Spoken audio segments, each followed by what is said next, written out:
Hello.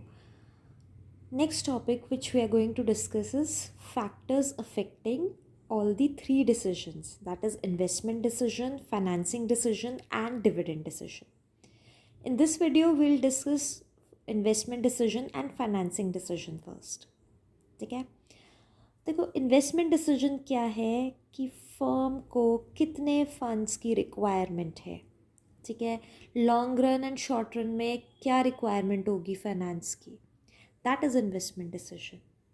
So mainly when we study factors affecting investment decision, we generally deal with capital budgeting. Capital budgeting means कि company की या organisation की long run investment कितनी है. So when the firm decides that उनकी long run में fixed assets में कितनी इन्वेस्टमेंट रिक्वायर्ड होगी, for that they keep three factors in mind. First आता है rate of return. Rate of return is basically कि प्रोजेक्ट में जब ऑर्गेनाइजेशन इन्वेस्ट करेगी तो what rate are they expecting in return. ठीक है, इन्वेस्टमेंट्स के ऊपर कितना रिटर्न एक्सपेक्ट कर रहे हैं, that is rate of return. ठीक है, जो ऑर्गेनाइजेशन है किसी प्रोजेक्ट में कोई नए बिजनेस में इन्वेस्ट करती है तो what sort of returns are they expecting. Then second आता है cash flow of the project.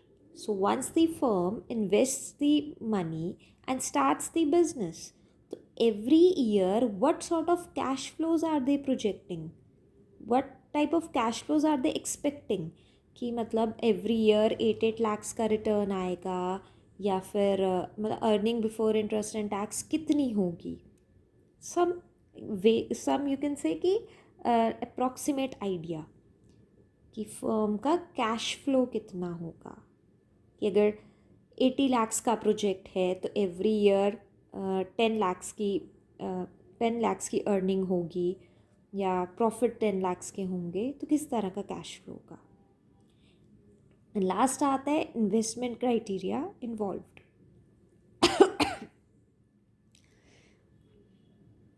Investment criteria involved. So investment criteria में हर चीज़ कवर हो रही है कि बिज़नेस को कितना पैसा इन्वेस्ट करना पड़ेगा प्रोजेक्ट में. ठीक है, क्या इन्वेस्टमेंट होगी, उसके ऊपर रिटर्न्स कितने होंगे, मार्केट का लोन रेट कितना है एंड एक्सपेक्टेड रिटर्न रेट कितना है. राइट, ऑब्वियसली अगर आप 10% पे लोन ले रहे हो एंड उसको बिजनेस में लगा रहे हो तो you must be expecting higher rate of return from the project. कि अगर 10% पे लोन लिया है तो बिज़नेस से जो रिटर्न्स आएंगे वो उससे ज़्यादा ही होने चाहिए. 12% 15% रिटर्न्स होने चाहिए, तभी प्रोजेक्ट सक्सेसफुल होगा. राइट, तभी प्रोजेक्ट का फ़ायदा है. सो इन्वेस्टमेंट क्राइटेरिया में हर चीज़ आ जाती है. कैश इनफ्लो कितना है, इन्वेस्टमेंट कितनी है, कैश आउटफ्लो कितना, अर्निंग होगी कितना, मार्केट इंटरेस्ट रेट है लोन्स पे, कितना रिटर्न रेट है. All the factors are considered in this. So these three factors are kept in mind while taking capital budgeting decision. Firm की जो प्रॉफिटेबिलिटी है, जो कॉम्पिटिटिवनेस है, that is dependent upon this decision. A firm's profitability as well as its competitiveness is dependent upon this decision. क्योंकि अगर ये decision गलत हो जाएगा तो ऑटोमेटिकली आगे जो है फर्म के प्रॉफिट्स अफेक्ट होंगे. ठीक है, so we are going to study the importance of this decision. Why is capital budgeting decision important, why is it a crucial decision to take. The reason is capital budgeting decision जो है it deals with investment in fixed assets. Fixed assets में जब investment होती है तो growth long run में ही आएगी. Like आपने business setup किया है तो immediate profits नहीं आते. कुछ टाइम के बाद ही आपको पता लगता है कि business successful हो रहा है कि नहीं हो रहा, growth है कि नहीं है. तो result जो है long run में ही मिलता है. सो लॉन्ग टर्म ग्रोथ है इसमें, ठीक है। Then large amount of funds are involved, fixed assets हैं तो उतनी ह्यूज इन्वेस्टमेंट्स आर देयर, ठीक है। बिल्डिंग खरीदनी है, मशीनरी खरीदनी है, काफ़ी बड़ी इन्वेस्टमेंट होती है। अब जितनी ज़्यादा इन्वेस्टमेंट होगी उतना ही रिस्क इन्वॉल्व होगा, क्योंकि एक तो इन्वेस्टमेंट ज़्यादा है, दूसरा ये है कि रिटर्न्स इमीडिएटली नहीं आएंगे, तो इसीलिए रिस्क फैक्टर भी ज़्यादा है। And it is an irreversible decision, you cannot reverse the decision once you have started with the project. आप जैसे ही बिल्डिंग खरीदोगे, मशीनरीज लगाओगे, तो ऑटोमेटिकली उसकी वैल्यू जो है डिप्रिशिएट हो जाती है। जो मशीन्स हैं, आपको ये नहीं है कि बिज़नेस नहीं चला तो मशीन बेच के पैसा रिकवर हो जाएगा, नहीं, it won't work like that. क्योंकि आप जब भी कोई ऐसा मशीनरीज खरीदते हो तो within some time only उसकी जो वैल्यू है वो डिप्रिशिएट कर जाती है, तो सेम रिटर्न्स तो नहीं मिलेंगे। सो इसीलिए कैपिटल बजटिंग डिसीजन में एक तो huge amount of funds are involved, so it is a very risky project, returns भी लॉन्ग रन में आते हैं, एंड रिवर्सिबल डिसीजन है। That is why this decision should be taken very carefully by the managers, ठीक है।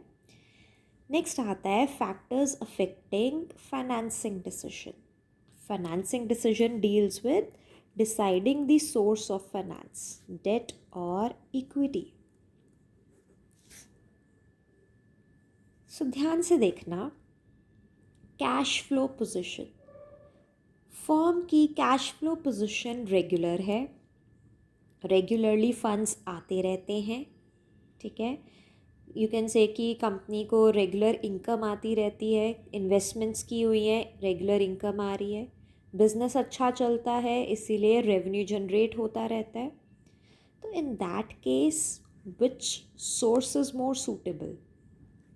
Date is more suitable, क्योंकि date में क्या है, ईजिली रीपेमेंट हो जाएगी।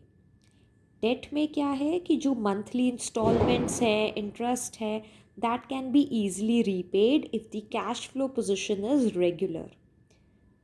बट अगर कैश फ्लो पोजिशन इरेगुलर है, लाइक सीजनल प्रोजेक्ट है, सीजनल बिजनेस है, कभी पैसा है कभी पैसा नहीं आता है, या इन जनरल भी फर्म जो है, फर्म का ग्रोथ रेट जो है वो चेंज होता रहता है, कभी प्रॉफिट्स हैं कभी लॉस है, स्टेबिलिटी नहीं है, तो in that case equity is more preferable, because equity में कोई रीपेमेंट्स नहीं होती, कोई ऑब्लिगेशन नहीं होती।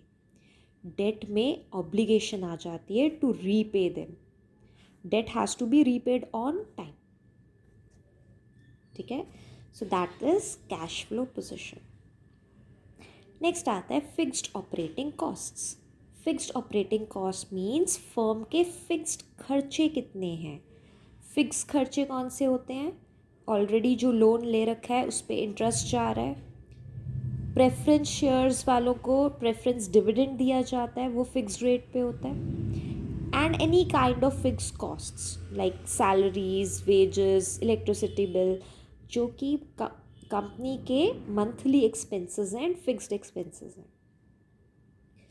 सो नाउ अगर ये fixed operating cost already high है, तो डेट से क्या होगा, लोन लेने से क्या होगा, इंटरेस्ट ऐड हो जाएगा, वो भी फिक्स कॉस्ट है, तो कॉस्ट और बढ़ जाती है। तो इसीलिए अगर फर्म की फिक्स्ड ऑपरेटिंग कॉस्ट हाई है, then the firm goes for equity. Equity is more suitable, ठीक है, क्योंकि उसमें कोई फिक्स खर्चा इन्वॉल्व नहीं है। बट अगर फिक्स कॉस्ट रीजनेबल रेंज में है, अभी फर्म और इंक्रीज कर सकती है इसे, then debt is suitable, debt is suitable, ठीक है। देन नेक्स्ट आता है कॉस्ट।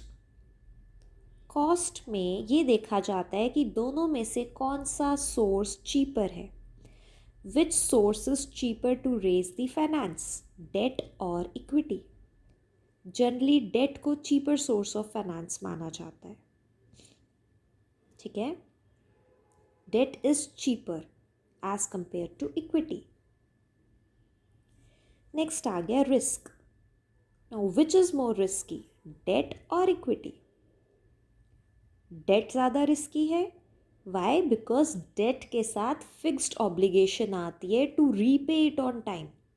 अगर आप इसको टाइमली रीपे नहीं करोगे तो जो क्रेडिटर्स हैं, जो लोन प्रोवाइडर्स हैं, वो कंपनी के अगेंस्ट एक्शन लेंगे। एक्शन क्या लेंगे कि हमें रीपे करो loan. And in that case क्या हो सकता है कि कंपनी के पास अगर फंड्स ना हुए तो they might have to declare themselves bankrupt. उनको खुद को बैंकरप्ट डिक्लेयर करना पड़ सकता है, तो कंपनी बंद हो जाएगी। इसीलिए डेट क्या है, ज़्यादा रिस्की है, क्योंकि फिक्स टाइमली पेमेंट्स करनी ज़रूरी हो जाती हैं। तो डेट जो है, please remember, date is more risky but cheaper source of finance. ठीक है, date is more risky but cheaper source of finance. Next आता है flotation cost. Flotation cost is the cost involved in raising the finance. Flotation cost is the cost involved in raising the finance. ठीक है, finance को raise करने में जो cost involve होती है उसे कहते हैं फ्लोटेशन कॉस्ट। जैसे शेयर्स इशू करे अगर ऑर्गेनाइजेशन, तो किस तरह के खर्चे होते हैं?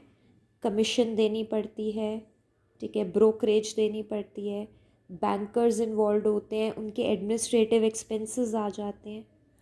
तो ये होती है फ्लोटेशन कॉस्ट। ठीक है, तो this is generally high in case of equity, whereas in case of debt cost cheaper होती है, कॉस्ट कम होती है। नेक्स्ट आ गया कंट्रोल कंसिडरेशंस। कंट्रोल कंसिडरेशन में फर्म जो है अगर तो इक्विटी के थ्रू फंड्स रेज करेगी तो they also give voting rights to the other share holders. जब आप शेयर्स इशू कर देते हो तो you are giving your ownership to the other party. तो फर्म जो कंपनी है उसमें एक रिस्क बढ़ जाता है कि लेटर ऑन कई फर्म जो है टेक ओवर ना कर ले कोई, क्योंकि शेयर्स मार्केट में है, कोई भी धीरे धीरे शेयर्स खरीद के कंपनी को टेक ओवर कर सकता है। एंड जब भी डिसीजंस लिए जाएंगे तो शेयर होल्डर्स को इन्वॉल्व करना पड़ता है। ठीक है, सो कंपनी का कंट्रोल लूज होता है। कंपनी जो है, कंपनी का डिसीजन मेकिंग पावर जो है, अथॉरिटी जो है, वो लूज होती है। Whereas in case of debt ऐसा नहीं है। तो इफ़ द फर्म या ऑर्गेनाइजेशन वांट्स कि उनका कंट्रोल बना रहे, सारे डिसीजंस उनके खुद के वैलिड हों, मैनेजमेंट के डिसीजंस वैलिड हों, तो in that case either debt और preference shares are suitable, because preference shares में वोटिंग राइट्स नहीं होते। ठीक है, सो कंट्रोल कंसिडरेशन के पॉइंट ऑफ व्यू से डेट और preference shares are suitable. And then आ गया state of capital market. State of capital market. Capital market की कंडीशन कैसी है? अगर कैपिटल मार्केट में बूम चल रहा है, अगर कैपिटल मार्केट फ्लरिश कर रही है, तो उस टाइम पर तो इक्विटी से फंड्स रेज करना इजी है। ठीक है, उस टाइम पे इक्विटी से फंड्स रेज करना इजी है because people are ready to invest in the market. But अगर मार्केट में डिप्रेशन चल रहा है, शेयर मार्केट डाउन है, तो वहाँ पर इन्वेस्टर्स जनरली इन्वेस्ट नहीं करते। तो उस टाइम पे इक्विटी इशू करने का कोई फ़ायदा नहीं है। शेयर्स इशू करेंगे तो फुली सब्सक्राइब नहीं होंगे, इसीलिए at that time date is more suitable. ठीक है, तो ड्यूरिंग डिप्रेशन या जब मार्केट डाउन होती है तो in that case debt is more suitable. जब मार्केट अच्छा परफॉर्म करती है तो equity is suitable. So total 7 factors हैं, these are to be kept in mind while taking financing decision. I hope these 2 decisions are clear. ठीक है।